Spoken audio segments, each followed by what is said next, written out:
Hey y'all, it's Angel Victoria, the go-getter, your big sister and accountability partner, and welcome to Not Your Average Church Girl podcast, where we get shaped by God's word daily. And we are on our 5th part of the dating series, and it's going to be a good one. So I hope you enjoy it. Yeah.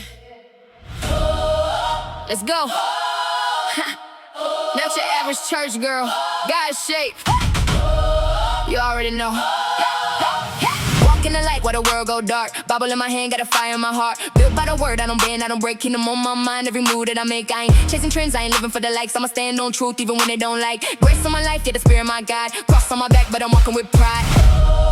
They say I'm different, yeah, that's facts. I don't follow culture, I follow Christ. I'm not your average church girl. Been shaped by the word in a lost dark world. Built from the pressure, faith over fear. Devil get nervous every time I appear. I'm not your average church girl. God made, God paid, watch me unfurl. Truth in my voice, kingdom my mission. Walking with purpose, heaven's my vision. Not your average church girl. Where real faith meets real life. Let's go. All right, y'all. Today is going to be our last episode for this segment, which is dating God's way. And I have enjoyed the whole thing, and I pray that you've enjoyed it. You can go and look back at all the other parts of this series. It has been a true blessing to be able to share my story with you all and my experience with you all when it comes to dating. Again, there is no method to the madness of dating, because it can be crazy and mad out there in them streets, right? It can be, and it is. Let's just keep it real. But you guys, I wanted to share my experience because God has been showing me through this dating process how it can be done right and how it can be done wrong. And so hopefully you've gained some wisdom, knowledge, and understanding on how to do it the correct way, and make sure that you're being led by God through this whole entire time, right? We're dating with discernment. We're allowing God to lead by His Spirit, and we are taking our time. And then today's topic, we are talking about evaluating fruit, not feelings. It's going to be good, y'all. I'm excited about it because I was just thinking about that. Like, in my life, I don't want to be led by my feelings. I don't want feelings to take control.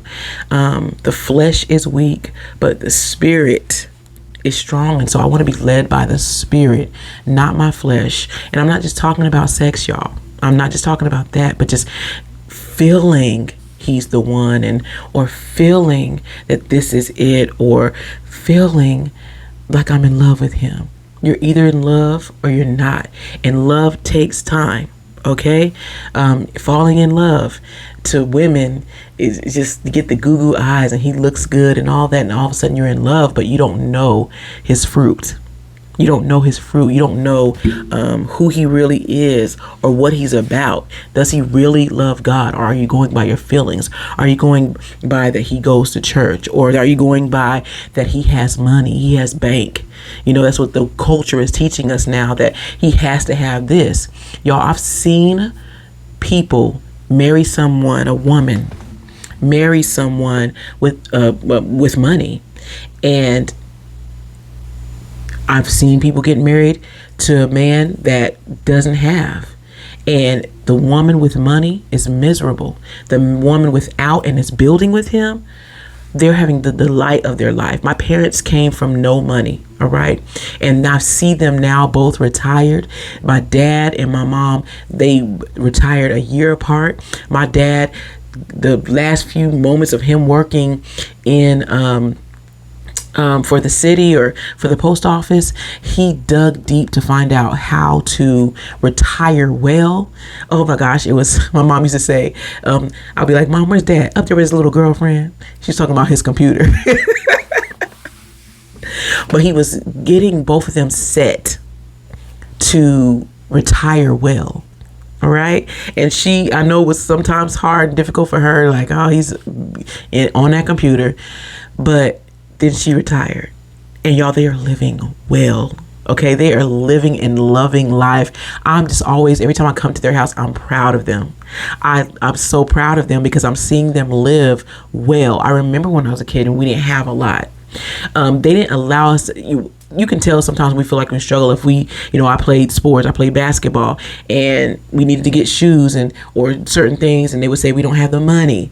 Some kind of way they came up with that money. I don't know how, but they did. But I knew the times and the seasons where we didn't have much, when, Christmas dinners were probably smaller than the Christmas dinner before, or your brother eats all the ham. That's a family joke.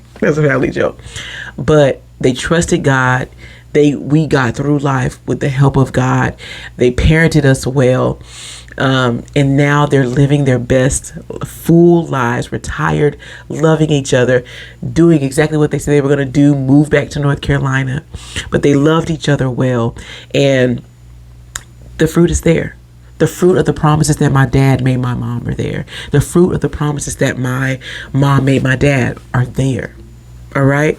And so that's the kind of life I want to live. I want to be married, desire to be married, and I don't want to go by my feelings. I want to know with all of my heart. And that is difficult sometimes because I am dating long distance right now. And so, excuse me, it's difficult, especially when your mind gets involved with, or is it, or if, or all that kind of stuff. But I'm trusting God. I'm having discernment. I'm allowing him to lead me. I am taking my time with this, and it's perfectly fine. And now I'm making sure that I'm not led by my feelings, but I'm evaluating fruit. Last week we talked about taking our time. And so in this, when it comes to me, I've had to evaluate fruit. There was a promise that he made me in the beginning of the time that we started dating. And I had asked him, do you have time for me? And he said, I will make time for you. And he has kept that promise. He's a very busy man. He helps his son with AAU, and his son is very sought after. He's a great basketball player. And so I remember that life when I did AAU, and my parents were very, very busy. And so I was either going to respect the fact that he's a very busy man helping his son. And the way I look at it, y'all, is this. There's a lot of black men out there that are not doing this. And I always make sure to tell him, I am so proud of you. You're taking care of your son. You're taking care of business. You're protecting him. Because when you are a great athlete and you're highly sought after, you have to make sure that your child is protected. My parents did that for me. And so he does that for his son. And I'm always making sure that he knows that. Him keeping his promise to me with this busyness shows me that his fruit is real, that his fruit, that he is the truth. And so the promises that I make him, I have to make sure, that I'm respecting him and honoring him in all that I do as a woman. And I've grown in that. I wasn't out there bad or all that, but when he first, was a little nervous, he was like, you don't have no other man, or you don't, blah, blah, you sure? He's been through that stuff before. He's been cheated on. I've been cheated on. And so we have to make sure and honor each other in that. No, I do not look at another man. He is my man right now. Okay. And I don't care how fine a man came running past me the other day with his shirt off and obviously handsome. But I saw him go across, and I put my eyes right back on the road, because I'm going to respect and honor the man that I am with and that I love. All right. I do not, like, he snuck up here about a month or two ago. It surprised me. I was at work and something was off. People can't surprise me that much. All right. So he kept calling or just texting or calling and asking like, hey, so what time you get off? Usually if I worked at night or have something late at night, he will call me and walk me home. Okay. Or I'm driving home, but I work right across the street from my place. And so he'll walk me home. And but it was odd that he was asking and saying he wanted to walk me home during the day. That's odd. That's weird. He's never done that. And so lo and behold, I'm coming out and walking across the street, and I'm on the phone with him, and then I'm also capturing, footage for my just content. And I hear the phone echoing, and I'm like, why is my phone echoing? And then I hear a song that's being played at this restaurant. So I'm, don't stop till you get enough. Da, da, da, da. You know, and then all of a sudden, something says look over, because my phone keeps echoing when he talks. I look over, and in the back, he's sitting out on the outside patio, but in the area he was in, it was dark. He was over there, and I just see his smile, and I'm like, I know that's not him. So I'm recording like, I know that's not him, y'all. It was him, and he surprised me. Now imagine if I wasn't who I said I was, and I have somebody walking me home, or I see a man and I'm just like talking on the phone with him, but I'm looking at another man and he sees all this. Imagine if I didn't have the integrity or the fruit that I was the person who I was, and I was telling him I was. That wouldn't be cool. I want to respect him and honor him as if he wasn't looking. I want to do what I'm supposed to be doing as if he's not looking, and respecting him. All right? Saying all that to say, you have to evaluate the fruit that a person has that you're dating. You have to. It's important. You cannot go by feelings. Let's look at these notes. Feelings matter, but fruit sustains the relationship. Feelings matter, but fruit sustains the relationship. You have to watch patterns, integrity, kindness, humility, accountability, and spiritual growth. All that matters. Fruit sustains relationships. We talked about it last week. Dating long is not dating wrong. Taking your time in dating helps you to see all these things. Helps you to see all the fruit of a person. I'm like y'all can see this, but you can't. Helps you to see the fruit of a person. And if you don't get to take the time to date a person, you'll miss out on knowing if they have integrity. You'll miss out on those patterns that they have that are not good. You miss out. They may show you kindness during your dating, but if you rush into marriage, you may not see when he's unkind. Okay, and how he acts. Humility the same way. Are they an accountable person? Or do you get married and rush into marriage and realize they're not accountable? Now look, I want to make sure that I'm saying this, because again, I've seen people who dated quickly, got married quickly. People who dated long and got married later, you know. And I've seen it work, I've seen it not work. But I've seen people also date short, get married, and have to deal with the things they could have dealt with and taken care of and seen when dating. All right. So it's important to date. I'm not going to sit here and be the Christian, be like, no, we don't. We just get, no, you do not. That is not wisdom. You just don't jump into something. Again, that same scripture that we started out with that said it's better to burn than to burn, and it's better to marry than to burn. Paul wasn't talking about getting married because you're burning and you want to have sex. You can sit up there and burn, get married because you want to have sex and not like or know this person, and you have a miserable life. What he was saying is, if you are desiring to marry this person, if you are desiring, you know for the fact that you're going to go into marriage with this person, then get married if you're burning. Why wait? Why wait? If you both know and agree that you are aligned and you're called to be in a marriage together with this person, you sought God's face about it.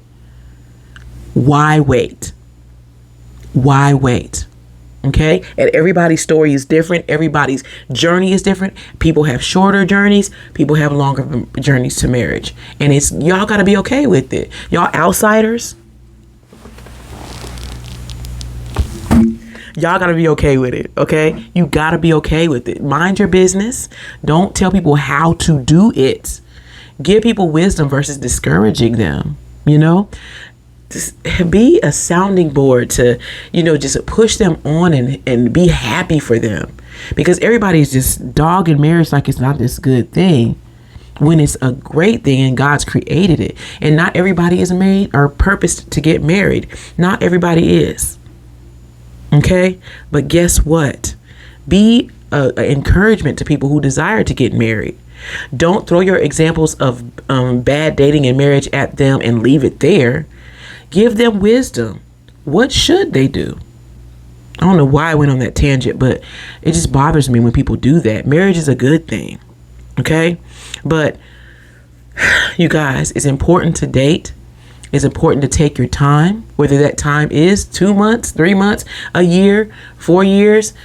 You have to start asking questions after the years start piling up. Like, what is going on? What are we doing?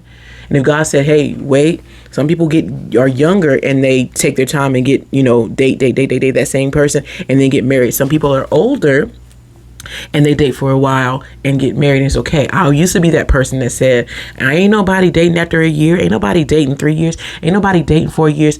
And no, we're not sitting here just piling up years just to be piling them up. We have a unique situation, but we have a plan. So we're not wasting time. Again, remember, like we said last week, if you're wasting time if you're not growing. But if you're growing and you're taking your time, then that's not wasting time. Okay. So we want to make sure that we're evaluating fruit. We got to make sure that we realize that, feelings matter, but fruit is what's important. Fruit is what it sustains the relationships. Okay. If you're anything like me, my Saturdays are for me. I get my coffee. I read my Bible. I just chill and relax with my plants. Okay. And the other thing that I do is I clean. And I can't clean without a morning playlist. So if you're the same, do me a favor. Head over to God Shaped Woman YouTube channel. You have a playlist right there, the Saturday mornings cleaning playlist. I got you covered. Enjoy your Saturday. Okay, so if we're looking at fruit and how to evaluate it, and we realize now that it's not about the feelings, but fruit is what sustains the relationship, and we're watching patterns, we're looking at integrity, we're looking at how they are they kind people, we're looking at humility, are they humble, we're looking at the accountability, do they hold themselves accountable, and we're looking at spiritual growth. We now have to ask these questions. Okay, so let's look at these questions, but I want to give you the scripture in Matthew 7:16 tells us that you can identify them by their fruit. He didn't say by their about how you feel. You don't identify them about how they look and how fine they are. You don't identify them of how much money they have. You can see that. Are they a good steward? You can get married to somebody that has money, but they're not good stewards. You can get married to somebody that's fine, but they are reckless, or they're not committed. We can look at all that. So we have to ask these questions, okay? The first one we need to ask is, do they show love or only say it? Do they show love or only say it? I told y'all about last week where there's this thing me and my man do. But we do this thing. Before we get off the phone, we say, he says received and accepted, and I repeat accepted, or I say accepted and received. So he's like received and accepted, and I say accepted and received, and we say I love you, good night, or I love you, I'll talk to you soon, or whatever. But what we were saying in this, because I remember we got to this point, because remember we talked about being comfortable. You can get to a point where you're just saying things just to be saying them. And I one time asked him, baby, why are we saying this? It was, I don't know how we started it, but he said received and accepted, and I guess I repeated accepted and received. And we've been saying it since. And I asked him, why are we saying this? Because I don't want to just be saying it to be saying it. And he said, the reason why I'm saying it is because I receive you for who you are. I accept you for who you are. He said, why are you saying it? And I said, I'm saying it because I accept you regardless of what happens, regardless of the argument. I accept you and I receive who you are. I love you. And so we now know why we say this. And I created a little song too with it. And but this is our thing. But we're saying it. We mean what we say. We say what we mean when we're saying this. We're not just saying I love you just to say it, because anybody can say they love you. I know people who say they love me and they don't love me, but I love them. I'm like, I love you too. But guess what? It has to mean something. You don't want to just be in a relationship and just be saying, I love you. Do they show you that they love you? Do they show you that they respect you? Do they show you that they honor you? Again, I asked him when we first started dating, do you have time for me? And he said, I will make time for you. And he has been ever since. He's a very, very busy man with his son in the sports. And so I needed to know, like, you told me that all the other girls didn't like the fact that you were so busy with your son. Did you not give them time, or did you not spend time with them? I am a quality time person. I need to know that you are around and be there. I want to spend time with you. And it's us being in a unique situation of long distance. We have to be very, very intentional with it. And so he has kept his promise. He shows me that he wants to spend time with me. He snuck up here about a few months ago. And like I said, and he's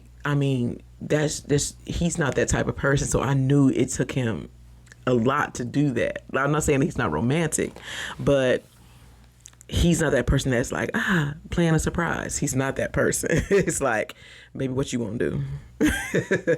Where you want to go? And I'm not the planner either. Like when it comes to things, I'll be telling my friends, like, I'll provide the place. You tell us where to go. I'm not doing the planning. It's frustrating. All right.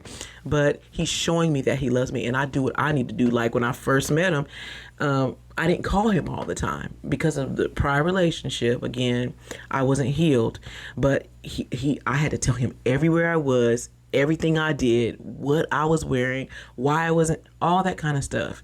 And so I backed up. I didn't call all the time. I was kind of like, I ain't doing that again. We ain't doing that no more. And he's like, you don't call me. I really love talking to you. I would really love for you to call me, and just whenever, like, surprise me and say, what's up? Or even with texting, and I'll go a whole day and be like, but look at me talking about I want quality time. But I was still operating in fear, and still being healed. But when he told me that, I intentionally started doing it. I text, I called. I didn't wait for him to call me. I wanted to make sure that I respected him and showed him that I loved him. I look at his love language. He's an affirmation guy and quality time. But he's also, what's the other one? No, he's mainly, affirmation and probably borderline quality time. But, yeah. I was thinking about his spiritual gift is faith. Like, this man's faith is crazy, but he don't even realize it. But when do we? Anyways, yes. So you have to show each other. Do you show love or only say it? So the next question is there peace? Now, y'all, this is a hard one when you're talking about, is there peace? Because you can be happy and things are settled and things are going all good, but it doesn't necessarily mean that there's peace, because you have to look at the peace that you have. Yes. The last relationship I had, no, there was never, ever peace. Never. I look back at that and there was never peace. It was always like walking on eggshells. You can have that peace where everything is just really good. But then you have the peace that God gives you, like, this is right. This is the right thing. You have to look at that. Do you have peace with this person? For real, for real. Like, is your environment peaceful? Are you okay? I'm not talking about just turbulent times, because peace can be there in turbulent times. Okay, but if it's always turbulent, there's always bickering and fighting. There's always, there's always red flags popping up everywhere. Nothing green, then you have to check your peace. Like, there's no peace in this. I don't have peace, and there's no peace in this. Okay, everything's not going to run smoothly, but I'm talking about, those toxic situations where things are just no, get up out of there. Okay, but we have to look at those and see if there's peace. And then lastly, we have to ask ourselves this: does this relationship draw no, yep. Does this relationship draw me closer to God? And I'm glad I want to end on that one, because I just want to help some of my sisters out. This is a big sister moment right here. A man is going to show you his best side when you're dating, just like you show him your best side. You know you, okay? And this is you being a daughter of God and a woman that wants to get married. A man is always going to show you his best side. He's always going to put his best foot forward. He's always going to treat you good. Not always, but in a real good scenario. You can't just look at that. The reason why taking your time in dating, not necessarily dating longer, but taking your time to date this person, you have to see him in every single season. How does he treat you when you do something and make a mistake? How does he treat you when somebody gets angry, like makes him angry? Is he going to church just because you're going to church? Is he being kind to you just because he wants you? You have to look at those things. And do not ignore those things. If you're dating somebody right now, this man, is he going to church with you just because you're there? Does he have a relationship with God himself? Do you have to always tell him to read his word? Do you always have to force him to come to church? Do you have to beg him to come to church? And we know it's not always just about being inside the building of the church, but does he have a personal relationship with God on his own? Does he? We have to ask that, because you can get married and he's pretending to do all this because he wants you.